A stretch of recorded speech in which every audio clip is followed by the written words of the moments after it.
Vamos lá então, gente, agora a questão 11, onde nós temos o trabalho aqui com a posição relativa entre retas.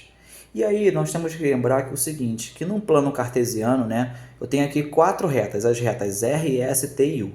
Né, e ele me pede aqui a posição relativa entre essas três retas aqui, né, no caso entre essas quatro retas, né, em um trio de situações. Então, para eu verificar a posição relativa, para eu saber como as retas estão se comportando no plano cartesiano, eu tenho que observar os seus coeficientes angulares. E para observar o coeficiente angular, nós sabemos que nós temos ali dois formatos principais para uma reta. A reta no seu formato geral, onde ela vem aqui para você nesse formato aqui, tá? Formato geral da reta, a equação geral da reta, e nós temos o formato reduzido dela.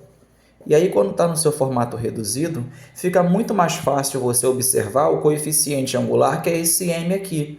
Quando ela está no seu formato geral, nós temos duas opções para encontrar o coeficiente angular.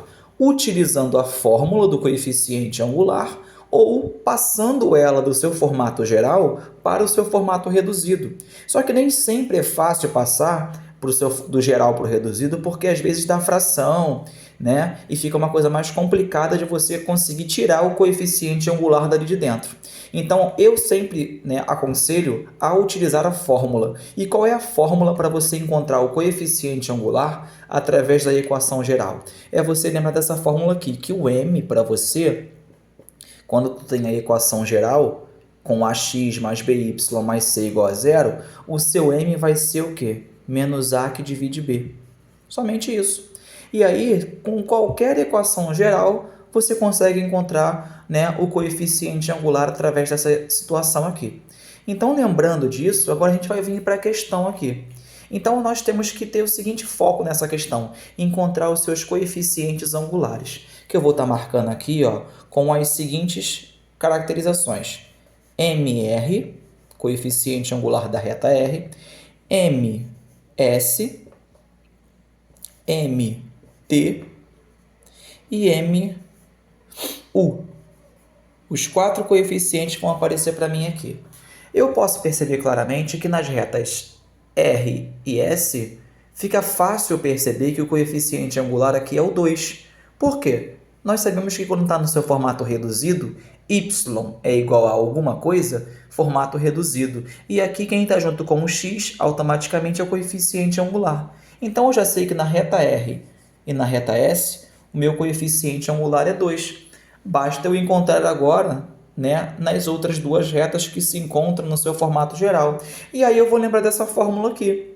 Para a primeira, que é a reta T, o A está aqui para você, está junto com o x, é o 6, e o B está aqui junto com y, é o menos 3. Então, joga na fórmula, menos A que divide B. Nesse caso, menos 6 que divide o B, que é menos 3. Menos 6 que divide menos 3, isso dá 2 positivo. 6 que divide 3 dá 2, menos que divide menos dá mais, né? Divisão de 2 negativos, a resposta é positiva.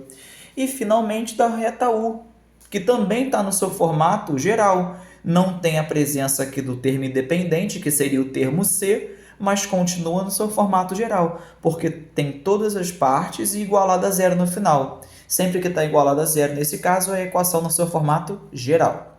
E aí, para a gente aqui é o nosso A, aqui é o nosso B, então eu vou pegar aqui e colocar na fórmula menos A, menos 6, que divide B, que divide 2. E 6 que divide 2, isso aqui dá 3 negativo. Menos que divide mais, a resposta é menos. Então, com isso, eu consigo entender, para essa questão aqui, né, eu tenho esses quatro valores aqui, ó, de coeficientes angulares. Agora é só você comparar. E aí, como é que a gente faz a comparação? Deixa eu apagar aqui em cima, para a gente poder lembrar das três situações. Nós temos três posições relativas entre retas no plano cartesiano. Situação número 1. As retas são paralelas. Coeficiente angular de uma é igual ao coeficiente angular da outra. Situação número 2, né, como você pode ver aqui, paralelas são iguais. Situação número 2. As retas são perpendiculares, ou seja, formam 90 graus entre si. Perpendiculares. O que vai acontecer para isso? O produto entre os coeficientes angulares vale menos 1. Produto, multiplicação dos coeficientes angulares vale menos 1. E eu tenho um terceiro caso, né? Que são as retas chamadas de concorrentes. Concorrente é aquela reta que cruza uma com a outra.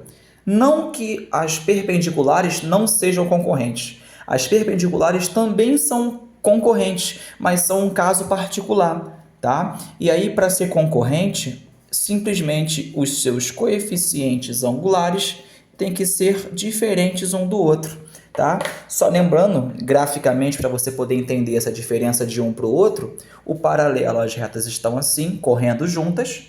Perpendicular e concorrente, elas se cruzam. Só que a perpendicular se cruza, ó, fazendo 90 graus. Já as concorrentes se cruzam formando outros ângulos, né? O ângulo que está aqui de formação, ele não é um ângulo reto, não é um ângulo de 90 graus. E isso faz diferença de uma para outra. Então, quando a gente observa aqui, vamos observar agora a posição relativa entre elas. Entre R e S, ó, coeficiente angular da R2, da S2, são iguais. Logo, R e S, ó, são paralelas. Posição relativa são paralelas entre si. R e T, coeficiente angular da R é 2, coeficiente angular da T também é 2. Opa, paralelas também, porque são iguais. Agora, entre S e U. S é 2, U é menos 3. Você percebe que não são iguais, então não é paralelo. O produto entre elas não é menos 1, porque o produto entre 2 e 3 negativo é menos 6, o que faz, nesse caso aqui, com que o produto não dê o menos 1, então não são perpendiculares, então automaticamente são concorrentes. E aí, para ser concorrente, o que tem que acontecer? O coeficiente angular de um tem que ser diferente do da outra. E é claro, 2 é diferente de menos 3. Então, aqui eu vou classificar como concorrente. E aí, com isso, eu encerro a questão, porque eu dei a posição relativa que foi pedida. Então, sempre guardem isso, né? Eu tenho essas 3 posições relativas, ok? E eu consigo fazer essa classificação, tá?